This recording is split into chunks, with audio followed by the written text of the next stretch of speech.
Where else could you find 3 different kinds of wood other than the whiskey industry?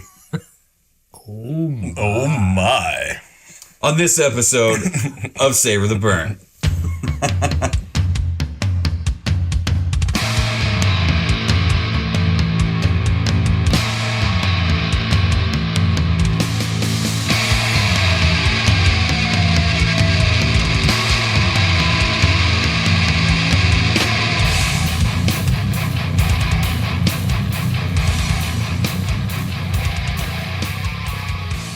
Hello, everyone, and welcome to the Savor the Burn podcast. My name is Jonathan, and to the far right of me, of you, however you want to look at it, definitely not my point of view, is Mr. W2. How do you do, sir? Doing pretty fantastic. How about you? Doing all right. Who's this guy in the middle? I don't know. I'm Phil. He's Phil. Phil McGedden. Jeebus Crisis. Jeebus Crisis. In studio. One more again, thank you for coming in here and spending some time with us. Always a pleasure. We caught wind that you enjoy Angel's Envy just as much as we do, or maybe even more. So we're like, you know what? He said he was on the way at whiskey before we even said Angel's Envy. So. Right. That's. I mean, yeah. That's it. It's just kind of like, hey, you guys want to come taste some whiskey? Yes. Think I don't, motherfucker? Yeah. So, like I brought up in the intro, triple oak is what's going to happen. Not just triple wood, just any old willy-nilly woods you want to throw at it. It's triple oak. One of them was Chinkapin. I heard that one at another distillery while we were down there in...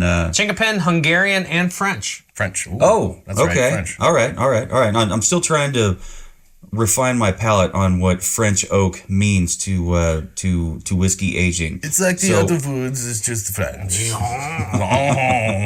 The American oak is very violent. The Chinkapin, well, it might steal your lunch money. But the French... It's like a 6 You think you know what a wet willy is? Well, you do not, monsieur. Mon Dieu. Anyway, so... off the rails. And we haven't even gotten started. Mr. W2, what can you tell us about this here? Actually, let me tell you. You talk, I pour. What can you tell us about the lovely triple oak? Hotel Flavion. So this is the Angel's Envy Triple Oak, Kentucky Straight Bourbon Whiskey. There is no age statement on this one, but it is finished in a blend of Hungarian, Chinkapin, and French oak barrels. Hungarian oak. This comes in at 92 proof, and I will pause for Aged the bottle. at least 4 years.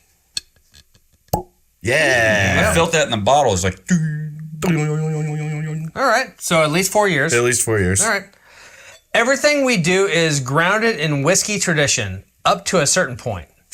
This bourbon starts as a Kentucky Straight Bourbon Whiskey, then we finished it in oak casks sourced from around the world. We blend these toasted Hungarian, Chinkapin, and French oak barrels together to achieve a distinctive profile that pushes the boundaries. That's pretty cool. So they actually, if I'm reading that right, they're constructing proprietary barrels with the 3 different types of wood. They're not dumping it into one, then dumping it into a 2, and then dumping it into a third one. They're making barrels that have these 3 woods. Yeah, so they're starting with the American White Oak Char number 3. Right, because it has to in order to be a bourbon. Mm-hmm. And then they drop them down into what appears to be, the way they divide this up is 4 Hungarian oak, 3 Chinkapin, and 2 French oak barrels. Okay. And then blend it. Assuming that that's the total number of, but ratio. Okay. 3 barrels, one of a kind. Master distiller Owen Martin, there's that name again, is raising the bar with Angel's Envy's Triple Oak at 92 proof. The first new addition to our award-winning signature series lineup in over 10 years. Through experimenting with blend ratios, Owen created a traditional bourbon with a modern twist, seamlessly combining flavors from 3 distinct barrels sourced from around the world. Okay, so they are aging them in 3 different types of barrels, then blending them. Or they're starting with their American oak, they're putting them in those 3 finishing barrels, aging them longer, then blending them together. Consistencies. I got it. It's like the Germans. Oh, that's nice. I'm so biased on this one. So I've had this, full disclosure. So I may or may not have had it at Phil's house. So, like you were saying, though, Jonathan, Hungarian or Chinkapin, I got nothing on those. I'm picking up on the French. But I think there is definitely that reminiscent French oak that you find in the Maker's Mark number 46. Or that Bomberger's Celebration PFG. Well, that's not French oak, though. I thought it was. No, that is a... Weren't they in France when they sourced that wood? Yes. On the side of the French River and from the French National Forests? Yes, but it is a very specific... It is a very specific... It's not this French oak. It's not this... It's a... Right. It's a very, very rare... It's a weird thing about oak. You know, there's 17 different pheni of oak, you know, and that just depends on what country you're in, you know? It's wild. Great legs. Great. Yeah. Smells sweet. So I'm picking up on some of the deep fruits. That, apricot. You think so? I think it pops right there. Apricot, maybe even plum. Stone fruit. Yep. We just categorize it generally. Mm-hmm. I love the way this smells. It's like so clean. And I'm gonna say creme brulee. Like combine my sugar and caramel and vanilla. Yeah. Just I can get some vanilla. And some creme brulee, some custardy. Custard, yeah. Which is weird to pick up on the nose. Usually that's a very palate forward kind of thing to get. This guy here. Okay, so the tasting notes I have over here. Fresh, ripe apricots balanced by rich toasted oak with highlights of honeysuckle. Honeysuckle. I knew it smelled floral, but I couldn't. It's like when you hear the word, all of a sudden you can smell it. We used to have a honeysuckle bush in our backyard, and every year when they would bloom, we would go pick them off and go through that painstaking process of just getting that one single little drop and dodge the bees. Well, they are our friends. That's delicious. This. Yeah, let's get this on the palate. Cheers.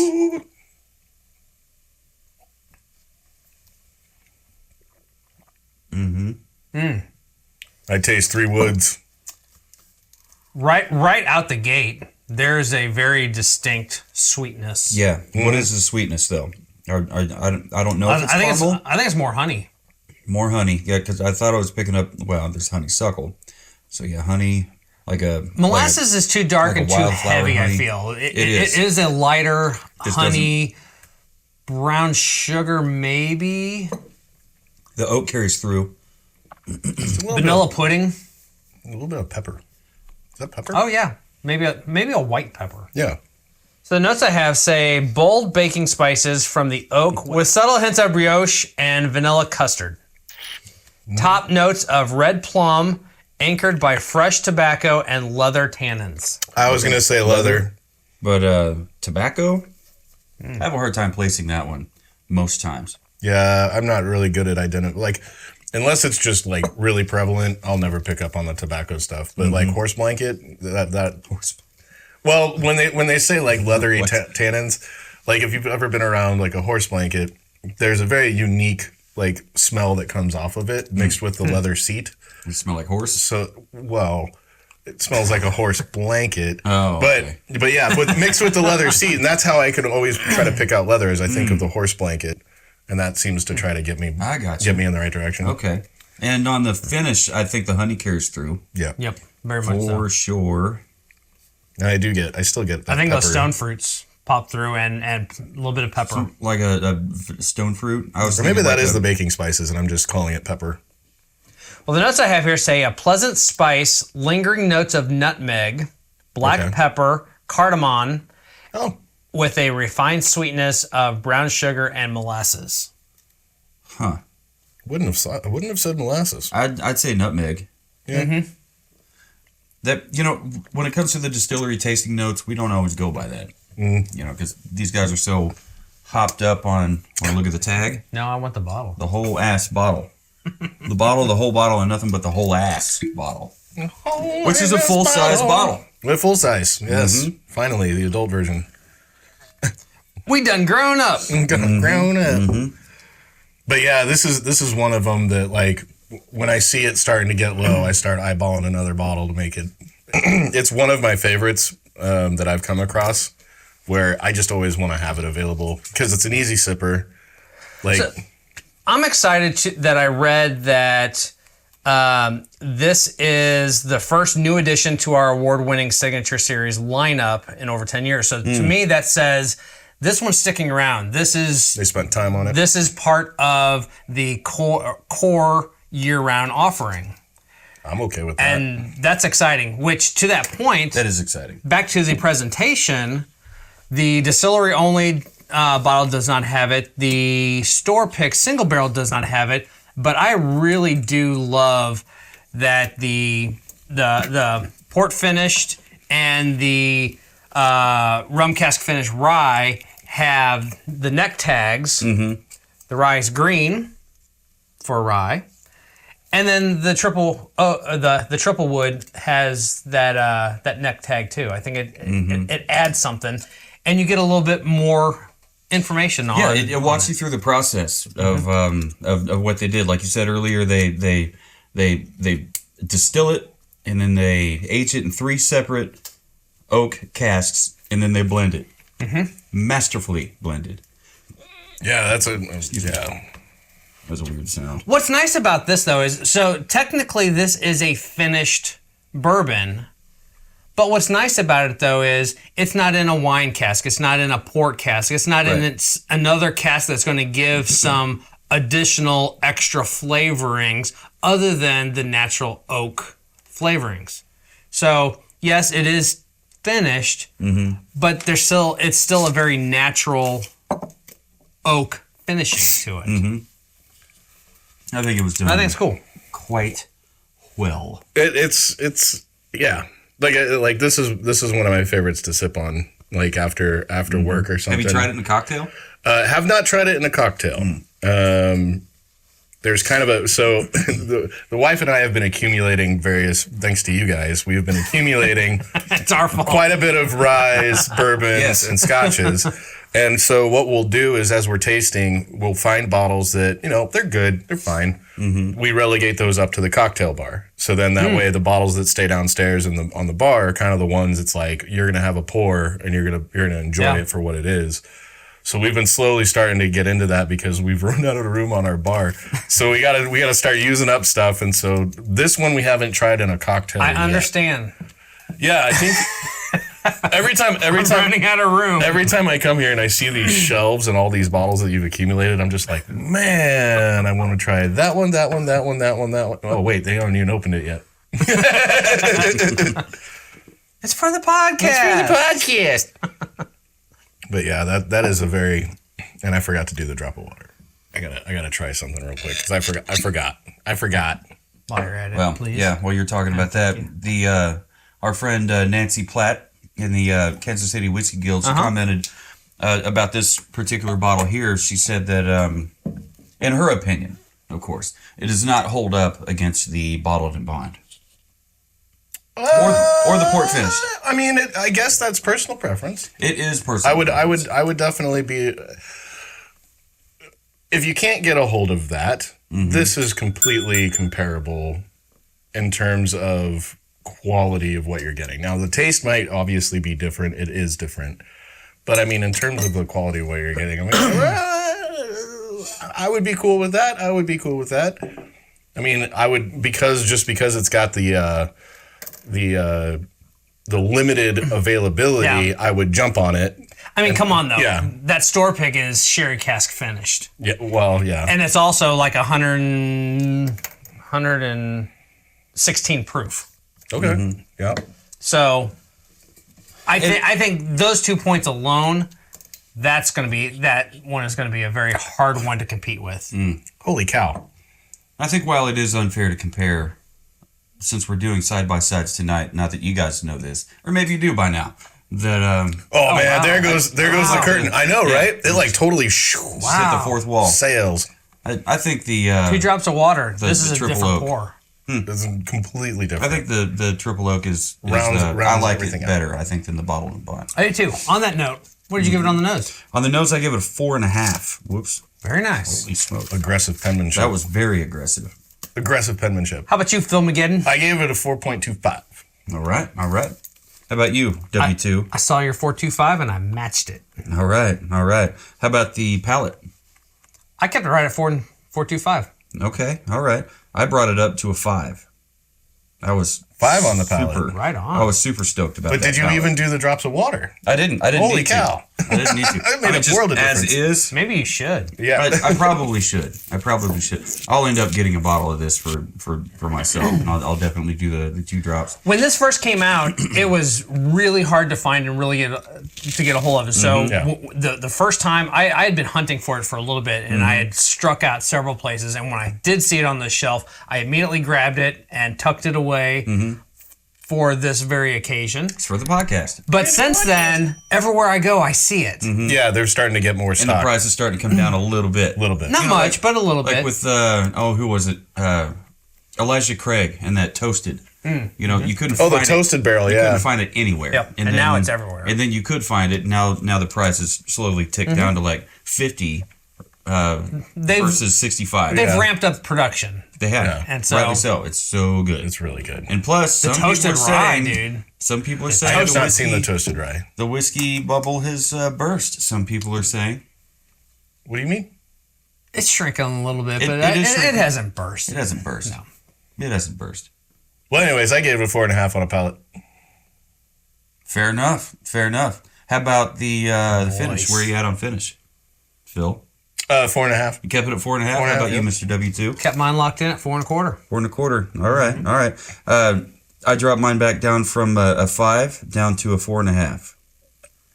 Whoops. So this Supposed to one, be a 5. those 2 drops of water open the palate up to just straight vanilla bean custard. Yeah. Well, and Like vanilla bean ice cream level creaminess. and I wouldn't even mess around with an ice cube or anything because it feels like it that'd would be be way too too much. Way too But much. yeah, if you drop like just a drop or two, like the whole essence of it changed, and it was just like, okay, like it's almost like going from like a really stout beer to like a light lager. I mean, Like- seriously, if you were to chill this down and then put a couple drops of water in there, yeah. this would be vanilla bean ice cream. Yeah. Yeah. Like not freeze it.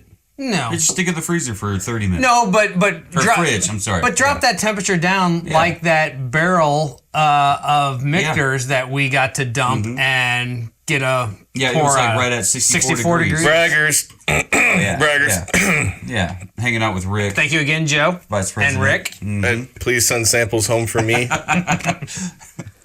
So we talked a little bit about bottle presentation. With this one here, you get the extra little neck tag, and you don't find that. Well, I mean, you do find that on the rum cask finished rye, but you don't find it on the bottled and bond or any of the store Right. picks. I like it because it gives you a breakdown on just how it is that they Yeah. made diagrams. this bad boys happen. So I mine came in at 4.5 on bottle presentation. How about you, Mr. W2? I kept mine at 4.25. 4.25. I think that's what I've given them all the bottles. So Yeah, 4.25 for me as well. Yep, I see yours right there. Same as Bright and shiny. And so how it is that before we give our final scores, how it is that we do this is we divide our bottle whiskey tasting experience into 4 categories: nose, palate, finish, bottle presentation, out of a range of a possible 0 to 5. And it's all arbitrary. It's just how we're feeling about it at that moment that night. And then we add all those scores up. We divide that by 2, and that's how we get our 0 to 10 rating. Yes, so sir. all that said, my final score ended up being 9.25. very nice. I was very happy with it. Very happy with it. Mine How was about you? 4.25 all the way down the line. So Yep. mine ended up being 8.5. 8.5. How about you? Yep, and I went 8.75. All right. So Wayne and I are in agreement. Yeah. Close enough. But it is. I do get where you're coming from, though. I really, really like this. yeah, I mean, you said that this could be like a daily pour. Daily pour, easy. Like it's an easy sipper, and you put a couple drops of water on it, and it gets even more. And then it blooms. It just gets even more easier. And with the uptick in More easier. availability on this bad boy. Yeah. Yeah, You know, you should be able absolutely. to find it. Any of you guys will be able to get it as well. And I Nice do and appreciate. easy peasy. I mean, I don't know what you have found it for. I think I'm finding it around $79. That sounds about right. But I was going to say about 80. Yeah, I was gonna say 79. I think I found it a couple of times at $74 to $6. And that's close to the rye. Yeah. It's up there. It's higher than Jim Beam White Label. but it's not as high as I don't know, Michter's 10-year, bourbon or rye. But yeah, just throwing it out there. Just throwing it out there. But yeah, it's super tasty. I really like it. If you're looking for if you're a fan of Angel's Envy and you're a fan of multi-wood blending, or if you're just a fan of Angel's Envy, you want to try something else that they have to offer. Or a fan of wood. I'm a fan of wood. I would highly recommend getting this Angel's Envy Triple Oak. I really had very much so. I had a great time with Angel's Envy wood on my palate. All three. I like it. All three of the All woods. 3 of their, yeah. Other than I like it, do you have any final thoughts on this one? This is a stellar pour. I'm going to enjoy this and probably be replacing it. Yeah. Mr. Phil, you said you've replaced it a couple of times. Yes. No, I when I start getting about I start looking at the store to grab another bottle just so I can have it. It's fantastic. It's really great. I would concur, sir. Yeah, very tasty. I definitely had a good time with it. So, if that sounds good to you, it definitely sounds good to us. Be sure to subscribe and hit like or hit the ding, ding, ding bell notification. If you're on YouTube, if you're on if you're on audio only on any podcast app of choice, we definitely thank you for following along. Either way, be sure to check out savortheburn.com.